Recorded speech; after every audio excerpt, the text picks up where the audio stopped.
গুড়া মাছ খেতে ভালোবাসেন না এরকম মানুষ মনে হয় কমই আছেন। আর আমি আজকে গুড়া মাছ রান্না করে দেখাবো। এভাবে কিন্তু গুড়া মাছ রান্না করলে অনেক বেশি স্বাদ হয়। হ্যালো এভরিওয়ান, আসসালামু আলাইকুম। আঞ্জারাস কিচেন অ্যান্ড ব্লগে সবাইকে স্বাগত। চলে আসলাম আরও একটি নতুন ভিডিও নিয়ে। তো আজকে আমি গুড়া মাছ রান্না করে দেখাবো। আর মাছগুলো কিন্তু একদম ফ্রেশ ছিল, তাজা। তো আমি আজকে রান্নাটা কিভাবে করব সেটাই দেখাবো। আমি এখানে টমেটো নিয়েছি, পেঁয়াজ কুচি নিয়েছি, আর একটা আলু নিয়েছি চিকন করে কেটে, আর তারপরে হচ্ছে কাঁচামরিচ ফালি করে নিয়েছি। তো আপনারা লাইক দিয়ে সম্পূর্ণ ভিডিওটি দেখবেন। আশা করি ভিডিওটি ভালো লাগলে প্লিজ লাইক কমেন্ট শেয়ার করে পাশে থাকবেন। আর ইউটিউব থেকে দেখে থাকলে চ্যানেলটিকে সাবস্ক্রাইব করে দিবেন। তো তারপরে চলুন তাহলে রান্নাটা দেখে নেওয়া যাক। আমি প্রথমেই সয়াবিন তেল দিয়ে দিলাম, তারপর হচ্ছে পেঁয়াজ কুচি দিয়ে দিলাম, তারপর আলুগুলো দিয়ে দিলাম। এখন একটু নাড়াচাড়া করে হালকা ভেজে নিব। তো এই তো ভাজা হয়ে গেছে। এই পর্যায়ে কিন্তু আমি টমেটোগুলো দিয়ে দিব। টমেটোগুলোকে দিয়ে তারপর হচ্ছে আবারও নেড়ে চেড়ে একটু হালকা করে ভেজে নিব।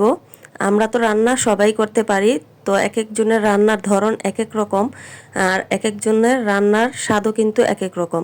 তো তারপর হচ্ছে আমি আদা রসুন বাটা দিয়ে দিলাম, লবণ দিয়ে দিলাম পরিমাণ মতো। এখন একটু নেড়ে আবারও পেঁয়াজ আর আলুর সাথে আদা রসুনটাকে ভেজে নেব।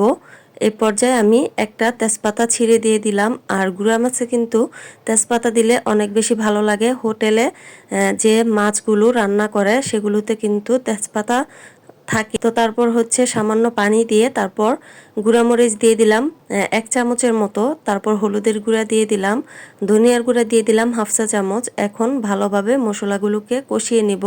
এই তো মশলাগুলো কষানো হয়ে গেছে। তো এই পর্যায়ে হচ্ছে আমি আবারও সামান্য পরিমাণ পানি দিয়ে দিব।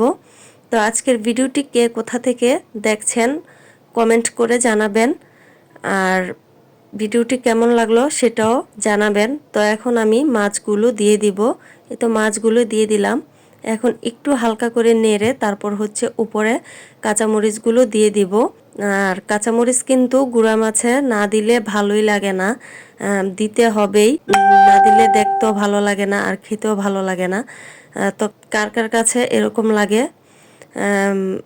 জানি না, তবে আমার কাছে ভালো লাগে। তো তারপর হচ্ছে আমি একটা ম্যাজিক মশলা দিয়ে দিলাম। এটা অপশনাল, আপনারা চাইলে দিতে পারেন, না দিলেও হবে, কিন্তু আমার কাছে মনে হয় টেস্ট ভালো আসে। তো তারপর হচ্ছে আমি ধনিয়া পাতা দিয়ে দিলাম। এখন রান্নাটা হয়ে গেছে, আমি নামিয়ে ফেলবো। তো এই তো আমার রান্নাটা হয়ে গেছে। তো আজকের মতো বিদায় নিচ্ছি, এই পর্যন্তই। চলে আসবো আরও একটি নতুন ভিডিও নিয়ে। সে পর্যন্ত ভালো থাকবেন সবাই। আসসালামু আলাইকুম, আল্লাহ হাফেজ।